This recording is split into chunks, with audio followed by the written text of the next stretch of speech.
Muito boa noite, meus amados irmãos, graça e paz, que Deus em Cristo abençoe ricamente sua vida, sua família, trabalho, sustento, sua saúde, te guarde do mal, também do maligno, e abençoe sempre as obras das tuas mãos, para que você viva para a honra, glória e louvor do nosso Deus. Para mim é sempre uma alegria estar aqui com vocês e poder contar com a participação e também a presença de vocês aqui, para que juntos possamos meditar nas Escrituras e aprender aquilo que o Senhor tem para a nossa vida. Nós demos início na terça-feira passada, no assunto sobre resolução de conflitos, e hoje nós vamos dar continuidade a esse assunto. No domingo passado, não, na terça passada, nós falamos sobre as respostas aos conflitos.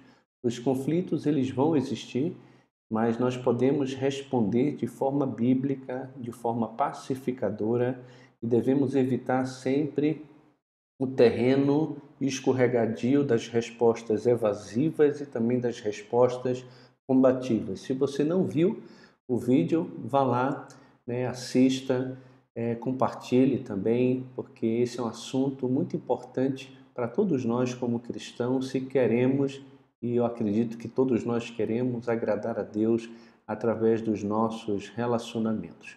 Hoje nós vamos dar continuidade e vamos falar um pouco hoje qual é a origem do conflito.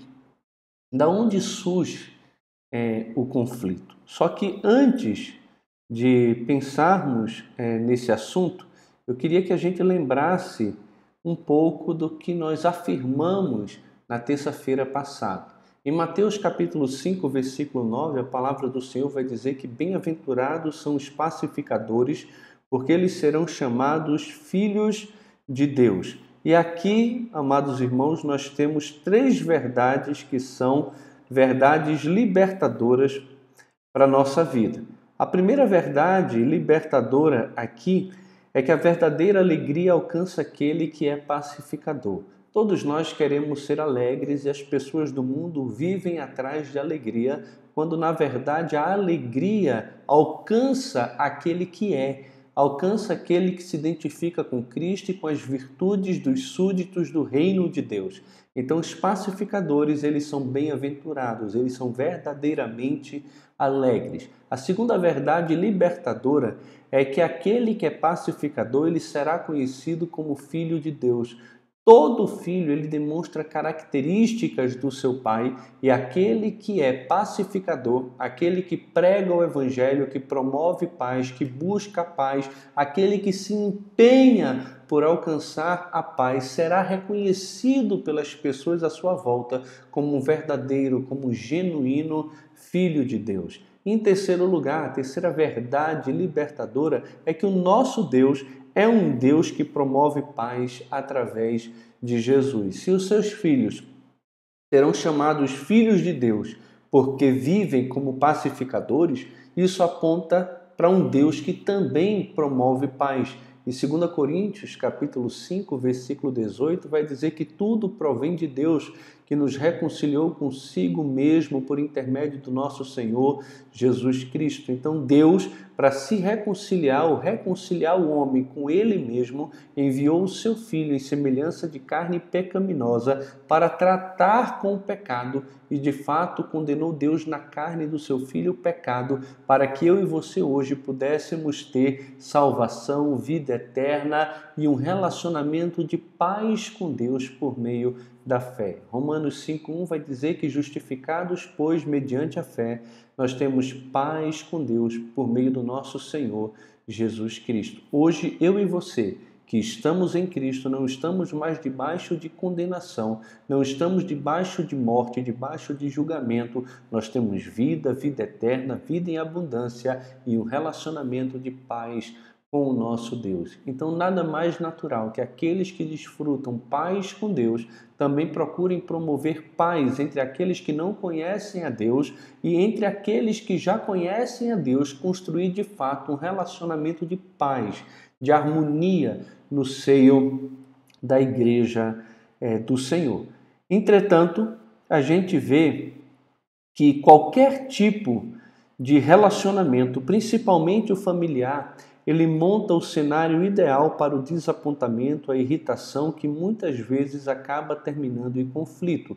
E isso mesmo no meio dos evangélicos, no meio dos crentes, né? Os relacionamentos trazem conflitos porque nós lidamos com pessoas diferentes, com costumes diferentes, e não só por causa disso, como nós veremos na mensagem de hoje, por causa do pecado que habita em mim, habita em você, habita em todos os homens. O pecado nos faz viver situações de conflito. E quando nós estamos sempre muito próximos uns dos outros e as ideias vão surgindo e os desejos vão entrando em conflito, principalmente no ambiente em que as pessoas convivem o tempo todo juntos, então esse ambiente é um ambiente, um cenário ideal, né, para que haja desapontamento, irritação e muitas vezes então acaba em situações de conflito. Qual a solução que a Bíblia dá de cara para a gente aqui?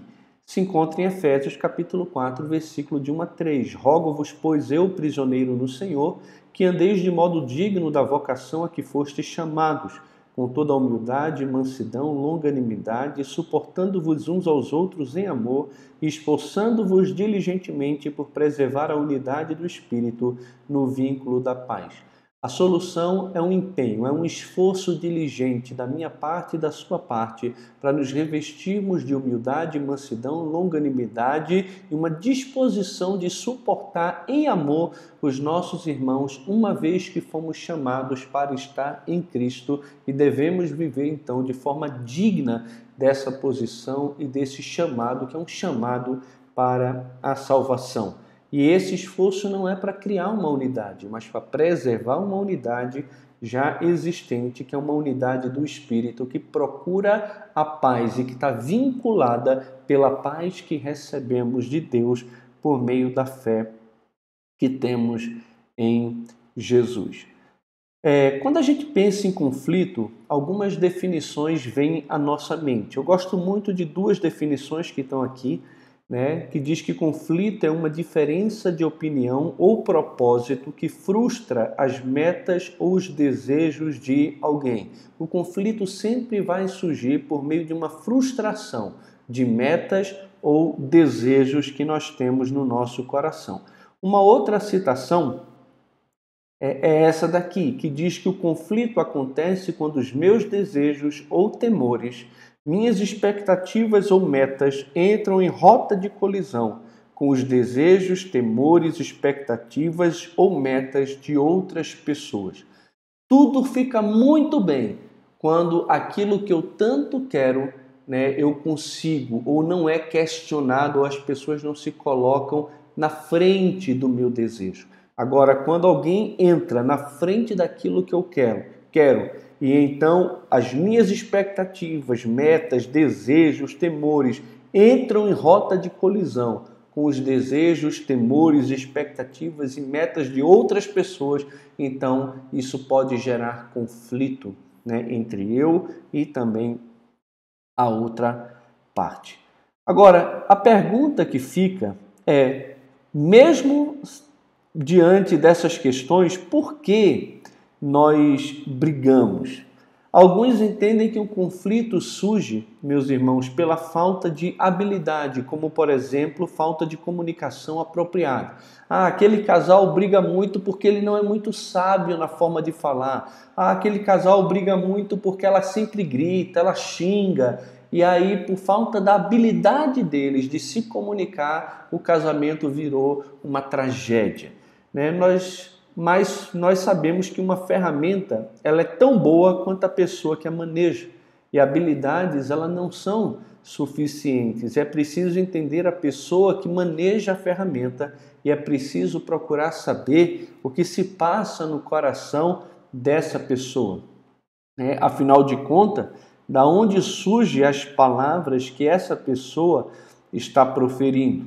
Alguns afirmam que os conflitos surgem pela necessidade que nós temos de sermos amados e definem o amor como propósito de valorizar e não de desvalorizar pessoas. Para essas pessoas, a base da valorização está no reconhecimento do mérito do outro. Então a valorização diz o seguinte: você merece isso de mim, portanto, eu valorizarei você de acordo com o seu valor e na proporção do seu valor. Só que isso aqui é completamente contrário ao que a Bíblia diz. A Bíblia diz o seguinte: olha, eu amarei você, quer você mereça ou não o meu amor. O amor bíblico não ama por causa do outro, mas ama apesar do outro. E é exatamente por isso que Deus nos chama a amarmos os nossos inimigos. Logo, se eu coloco a minha satisfação ou a minha necessidade de ser amado como empecilho ou como um antídoto para que não haja conflito, então eu estou sempre dependendo da ação do outro, que tem que me valorizar. Então o foco está em mim, está no eu, não está nem no outro e nem está em Deus, mas está em mim. E os outros são responsáveis pela minha felicidade, pelo meu bem-estar, porque afinal de contas, se eles não me valorizam ou não me amam, não demonstram amor por mim, então eu serei completamente incapaz de ser uma pessoa plena, uma pessoa feliz, uma pessoa realizada. Então, a gente tem que tomar muito cuidado com isso. Tem uma citação aqui que diz o seguinte: o argumento secular diz que o problema dos relacionamentos está no outro, que é incapaz de preencher o vazio que eu tenho. Ou seja, nossos relacionamentos estão em apuros. Não pelo que somos, mas pelo que não temos. Ficamos irados e brigamos porque você, os meus pais, a sociedade estão falhando em encher a minha taça vazia e satisfazer as minhas necessidades, quaisquer que sejam elas. Felicidade, importância, amor, afeição, propósito e aí por diante. Então, se em algum momento da minha vida eu ficar triste, frustrado, irado e revoltado, saiba desde já que a culpa talvez seja sua por não preencher um vazio que existe dentro de mim. Você é responsável por me fazer feliz. Não sou eu que sou responsável pelas minhas atitudes, pelas minhas reações, mas o outro que falhou em me preencher naquilo que eu julgo como sendo necessidade. Agora, qual a resposta de Deus? Porque é exatamente isso que a gente quer saber. Qual a resposta de Deus sobre a origem dos conflitos? Você sabe de onde surgem os conflitos? Por que os conflitos surgem? Qual é a resposta de Deus sobre a origem deles? A palavra de Deus, meus irmãos, nos leva a pensar sobre esse assunto, e ele não é um assunto de pouca importância para nós de forma alguma, porque os conflitos estão aí. Eles estão acontecendo diariamente nesse período de pandemia, então eles têm se aflorado com uma facilidade enorme. Muitas pessoas estão se separando, se divorciando, estão existindo agressões verbais, físicas, e isso mesmo no meio daquelas pessoas que se dizem cristãs, que se dizem crentes, filhas de Deus, que conhecem a Jesus. Será que o motivo desse conflito está na falta de diálogo? Mas se está na falta de diálogo ou na falha do diálogo, não só na falta, mas na falha de se comunicar, a gente fica pensando de onde vem ou saem as palavras torpes, as palavras grosseiras, a ira, a blasfêmia, a gritaria e todas essas coisas. Elas surgem da onde? Do nada? Será que estão nos gastos desnecessários? Mas se estão nos gastos desnecessários, de onde surgiu esse desejo pelas compras, essa cobiça, esse desejo de ter sempre mais, mais e mais, essa falta de contentamento nas coisas que Deus dá? De onde está vindo isso tudo? Será que o problema está na ação ou na motivação que nos leva à ação, à palavra, à reação, às nossas atitudes, aos nossos comportamentos? E é exatamente aí que a palavra de Deus ela entra. E Jesus deixa muito claro meus queridos irmãos, para mim e também para você, que o problema está no coração do homem, no meu coração e também no seu coração. Em Mateus 15, 18 e 19, Jesus diz o seguinte: mas o que sai da boca vem do coração e é isso que contamina o homem.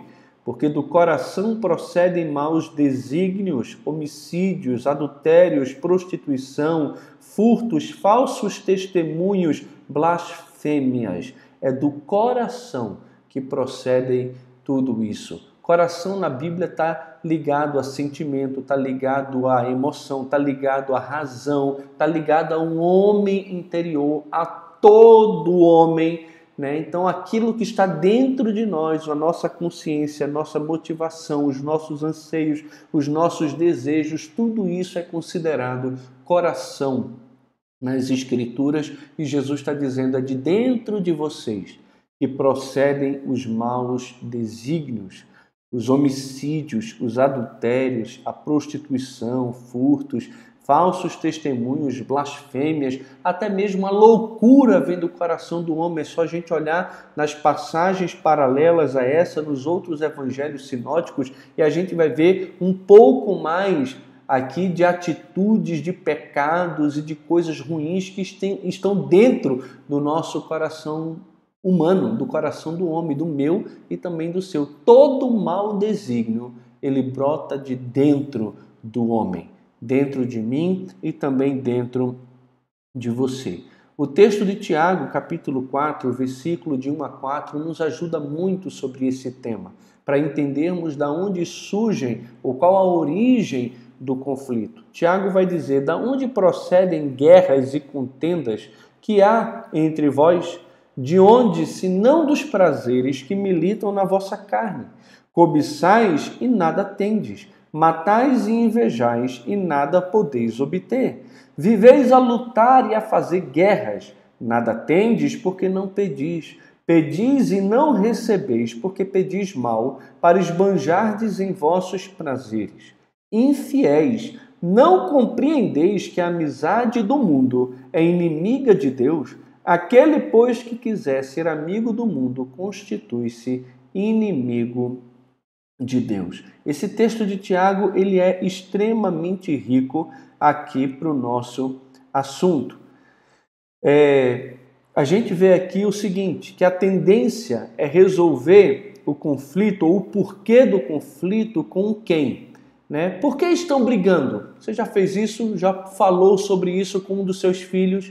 Eu pergunto direto, Daniel, por que você falou assim com seu irmão? Ah, pai, por que ele? Dudu, por que você fez assim com seu irmão? Ah, pai, porque ele fica... Então a resposta natural ao conflito é, por que vocês estão brigando? E ao ouvir a pergunta, imediatamente apontamos para alguém. Nossos filhos, nosso cônjuge, um irmão, uma irmã em Cristo. Culpamos o chefe, o pastor, o colega de trabalho e tudo mais. Então a nossa tendência é justificar a nossa ação pecaminosa jogando no outro a responsabilidade das nossas ações. Ah, eu bati no meu irmão porque ele me xingou. Eu fiz assim, eu gritei com ele porque ele disse que ia fazer aquilo e não fez. Então está tudo certo, está justificado a minha ira, a minha revolta, o meu pecado, a minha rebelião contra Deus que me manda agir de forma diferente daquela que eu estou agindo. Só que a verdade é que o conflito surge dentro de nós mesmos, dos desejos, prazeres fora de controle. Na verdade, não somos taças vazias que precisam ser cheias. Somos taças cheias que transbordam de arrogância, ambições, presunção e de desejos egoístas. É exatamente isso que o texto de Tiago mostra para mim e para vocês. O motivo, então, claramente apontado por Tiago, está no nosso coração, nos desejos dos nossos corações. E esses desejos podem nos dominar. Aquele desejo que está ali, guardado no coração, ele pode se tornar uma cobiça, pode passar a ser uma exigência por algo que eu quero tanto. Então, se esse desejo ele me domina, então eu passo a exigir aquilo que antes era um desejo como uma questão de necessidade. Eu desejo respeito. Eu desejo que os meus filhos me respeitem. Eu desejo que alguém faça alguma coisa para mim. Eu desejo hoje à noite assistir um filme de ação e não um filme de romance. Então não tem nada de errado nessas coisas. Na verdade, existem desejos que estão extremamente lícitos, mas podem se tornar desejos pecaminosos na minha vida e também na sua vida. O desejo é algo que vem de Deus, muitas vezes. Na verdade, em 1 Timóteo capítulo 3 vai dizer que aquele que almeja o episcopado, excelente obra almeja. Então eu posso almejar isso, né? Como a corça anseia pela alma, assim a minha alma, pelas águas, assim a minha alma suspira por ti, né? Tem desejo de ti, ali no sentido de desejar a Deus. Não tem problema desejar a Deus, não tem problema desejar a palavra e se deleitar na palavra. Agora, até desejos lícitos se tornam ilícitos e pecaminosos quando não buscam a glória de Deus nem a edificação do próximo e, na verdade, passamos por cima das pessoas para termos aquilo que queremos a todo custo. Então, cuidado com os seus desejos, para que eles não se tornem cobiças e nem exerçam controle sobre a sua vida. Esses desejos também podem nos levar a querer assumir o lugar de Deus e julgarmos também o nosso próximo, né? O conflito, ele começa com um desejo que se torna também uma exigência. Passamos a insistir na ideia de que devemos ter aquilo que tanto desejamos e isso acaba se transformando em uma imposição de expectativas semelhante à de um Deus. Os outros devem nos servir e satisfazer os nossos desejos. E aí eu começo a julgar as outras pessoas, a passar por cima das outras pessoas, a humilhar outras pessoas, e aí eu me coloco como legislador e juiz, capaz de julgar os outros. E Tiago vai dizer, nessa mesma carta dele, tu quem és que julga o teu próximo? Existe só um legislador e juiz. Agora você, que não é ninguém, está se colocando como Deus e julgando o seu irmão em questões que não são essenciais e necessariamente pecado. Então, eu e você, meus irmãos, precisamos tomar um cuidado muito grande para não querermos receber a submissão, a honra que somente Deus deve receber. Mas quando eu desejo uma coisa demais e esse desejo controla o meu coração, eu começo a querer impor aos outros que façam aquilo que eu tanto desejo, né? E se eles não fizerem, então eu começo a julgá-los, a humilhá-los, às vezes até mesmo a ameaçá-los, porque eu quero o que quero a todo custo. Então, a partir desse desejo descontrolados, os conflitos vão tomando proporções cada vez maiores e aí a gente entra naqueles terrenos escorregadios que podem chegar ou ao suicídio, no caso máximo ali de uma resposta evasiva, ou até mesmo do assassinato numa resposta combativa. Precisamos tomar muito cuidado. Tome cuidado com o seu coração. De tudo que você deve guardar, guarde o seu coração, porque é dele que procedem as fontes da vida. Esses desejos também podem nos iludir e nos fazer avaliar a realidade dentro do ponto de vista dos nossos desejos. É isso que a gente encontra em Números, capítulo 11. Né? A gente deve tomar um cuidado muito grande. O povo sai do Egito, recebe a bênção de Deus de desfrutar de uma libertação fantástica, mas olha, queixou-se o povo de sua sorte aos ouvidos do Senhor. Ouvindo o Senhor, acendeu-se-lhe a ira, e fogo do Senhor ardeu entre eles e consumiu extremidades do arraial. Então o povo clamou a Moisés, e orando este ao Senhor, o fogo se apagou, pelo que chamou aquele lugar de Taberá, porque o fogo do Senhor se acendera entre eles. E o populacho que estava no meio deles veio a ter grande desejo das comidas dos egípcios, pelo que os filhos de Israel tornaram a chorar, também disseram: quem nos dará carne a comer? Lembramo-nos dos peixes que no Egito comíamos de graça, dos pepinos, dos melões, dos alhos silvestres, das cebolas, dos alhos. Agora, porém, seca-se a nossa alma e nenhuma coisa vemos senão esse maná. Era o maná como semente de coentro e a sua aparência semelhante à de bidélio. Espalhava-se o povo e o colhia, e em moinhos o moía, e num grau o pisava, e em panelas o cozia, e dele fazia bolos, e o seu sabor era como de bolos amassados com azeite. Quando de noite descia o orvalho sobre o arraial, sobre este também caía o maná. O povo desejava tanto a comida, tanto se fartar das coisas que tinham no Egito, que murmuravam contra Deus. Eles eram incapazes de perceber a bênção que os havia alcançado, mas estavam presos e olhavam a realidade pela perspectiva dos seus desejos. Eles tinham saudade, por eles voltavam do Egito. Quem nos tirou de lá? No Egito nós tínhamos isso, nós tínhamos aquilo.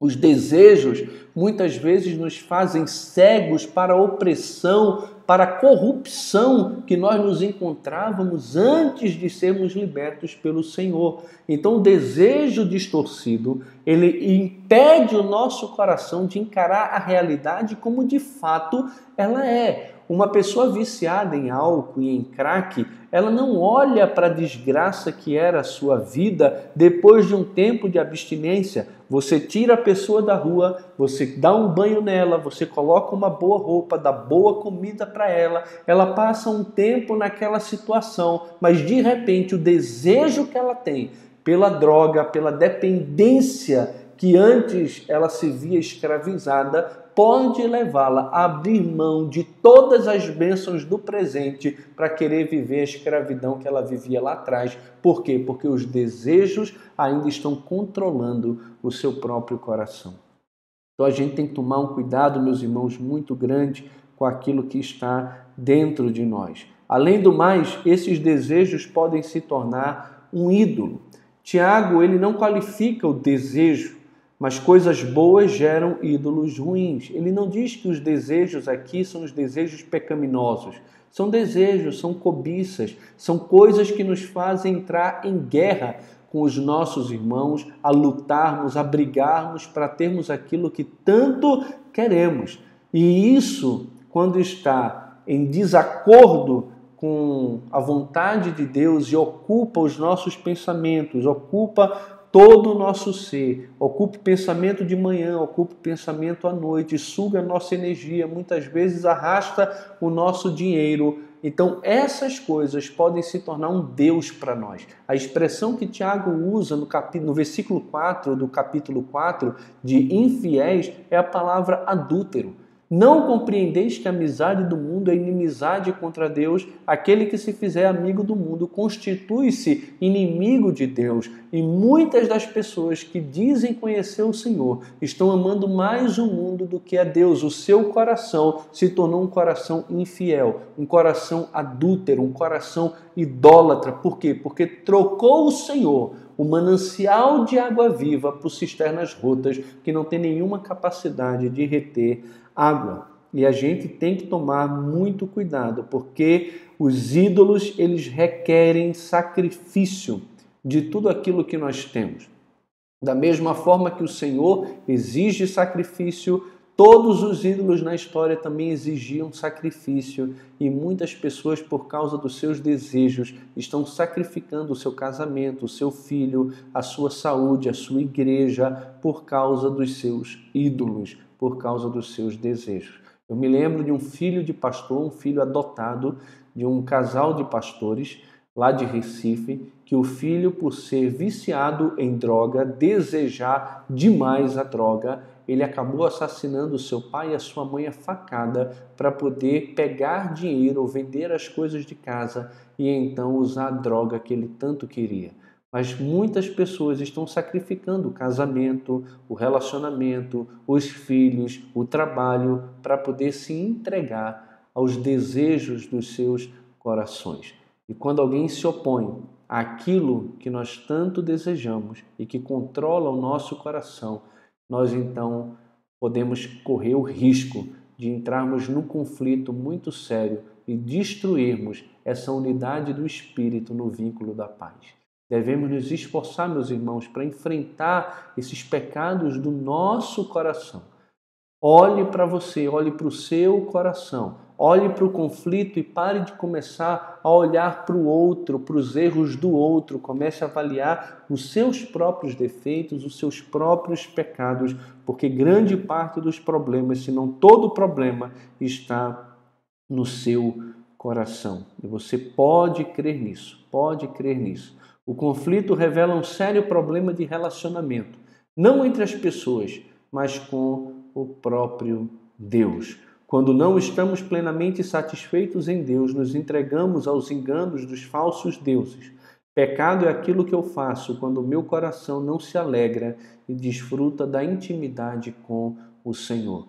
Todo tipo de idolatria primeiramente rejeitou a Deus e disse que Deus era incapaz de suprir as suas necessidades e saciar o seu coração de todo o vazio que porventura poderia existir. Jesus continua sendo a fonte da água da vida e o pão da vida. Quem bebe dele jamais tem sede, quem come dele jamais tem fome. Se eu estou com fome, se eu estou com sede, é porque eu não tenho ido a Cristo beber dessa água que ele dá e comer do pão que é ele mesmo. Somente Jesus Cristo pode saciar a fome que nós temos de Deus. Mas se não nos deleitarmos em Deus, nós que fomos criados para adoração, vamos colocar outra coisa ou outra pessoa no lugar do Senhor. E assim vamos viver como idólatras. E vamos ter que sacrificar muitas coisas no altar desses ídolos. Meus irmãos queridos, tome cuidado com o seu coração, com aquilo que se passa no seu coração, nos seus pensamentos, porque é exatamente daí que procedem todos os maus desígnios. A nossa oração deveria ser como a oração de Davi, no Salmo de número 139, que diz: sonda-me, ó Deus, e conhece o meu coração. Prova-me e conhece os meus pensamentos. Vê se há em mim algum caminho mau e guia-me pelo caminho eterno. Ele está olhando para ele está clamando a Deus e pedindo a Deus salvação e socorro para ele. Não é socorro para o outro, não é salvação para o outro, é socorro para ele. Né? E essa deve ser a nossa atitude, essa deve ser a nossa reação diante de qualquer conflito. Você está tendo problema com seu marido, então ao invés de ficar olhando para o problema dele, olhe para o seu problema, reflita no seu problema, no seu coração. Por que eu estou gritando com o meu marido? Porque eu estou brigando com o meu marido? Ah, é porque ele é assim, assim. Não, é porque eu estou sendo incapaz de perdoar. Eu estou sendo incapaz de tolerar. Eu estou sendo incapaz de suportar em amor o meu cônjuge. Por que eu estou gritando com meu filho? Estou ficando irado com o meu filho. Ah, é porque ele não estuda. É porque ele não estuda ou porque você gostaria de receber elogios, aplausos, glória, honra pelo sucesso do seu filho, ou porque você talvez esteja transmitindo ao seu filho algo que você gostaria de ter feito no passado e não fez? Porque quando visamos a glória de Deus, meus amados irmãos, a forma como nós reagimos é totalmente diferente. Não basta só querer coisas boas, é necessário ir atrás dessas coisas boas da forma correta, que glorifique a Deus. Se você está disposto a pecar para ter aquilo que você está querendo tanto, esse desejo se tornou num ídolo e num pecado muito grande no seu coração, que precisa ser resolvido. Tá? Então ore e peça ao Senhor que sonde o seu coração, porque Ele conhece o seu coração. Peça que Ele prove e conheça os seus pensamentos, que olhe os seus caminhos e que Ele possa te guiar pelo caminho eterno. Vamos crescer, vamos refletir um pouco naquilo que nós ouvimos de forma bem rápida aqui. Você reconhece que o seu coração é desesperadamente corrupto e é dele que procedem todos os maus desígnios? Quais os desejos que se tornaram uma exigência para você e têm te levado a entrar em conflito com as pessoas à sua volta? Você costuma orar pedindo ao Senhor para lhe ajudar a enfrentar esses pecados ou você sempre espera que o Senhor mude o outro? Sempre o problema é no outro e não em você. Olhe para o seu coração, olhe para a sua vida. Olhe primeiro para a trave que está no teu olho antes de olhar para o cisco que está no olho do seu irmão. Antes de qualquer coisa, antes de querer ajudar o outro no pecado dele, olhe para si, olhe para dentro do seu coração e resolva os problemas que existem dentro do seu coração. Nós vamos conversar sobre como solucionar esse problema do nosso coração, essa idolatria do nosso coração. Mas por hoje vamos ficando por aqui. Que Deus em Cristo te abençoe. Vamos orar? Pai, em nome de Jesus, eu quero colocar a vida do meu irmão, da minha irmã, diante do Senhor, que em nome de Jesus, o Senhor nos faça ver e perceber que o nosso coração, ele de fato é desesperadamente corrupto, que é dele que procedem todos os maus desígnios e precisamos muito da tua ajuda para que os desejos que temos não se tornem em cobiça, numa exigência e que jamais, ó Pai, venhamos a ferir, a querer lutar, brigar, a fazer guerra para ter aquilo que desejamos. E se existem desejos que estão em desordem no nosso coração, Senhor, coloca eles em ordem. Que o Senhor seja o nosso maior desejo e que a glória do Teu nome possa ocupar realmente todo o nosso pensamento para que tudo o que fizermos em palavras ou em ações possamos fazer em nome do Senhor Jesus, dando sempre por meio dele graças ao Senhor. Ajuda os meus irmãos e as minhas irmãs a compreenderem, ó Deus, a realidade, ó Pai, de que todos nós somos pecadores e que o nosso coração precisa realmente da intervenção do Senhor para que possamos viver à altura daquilo que o Senhor espera de nós. Essa é a minha oração no nome de Jesus. Amém. Deus abençoe, meus irmãos. Um grande abraço.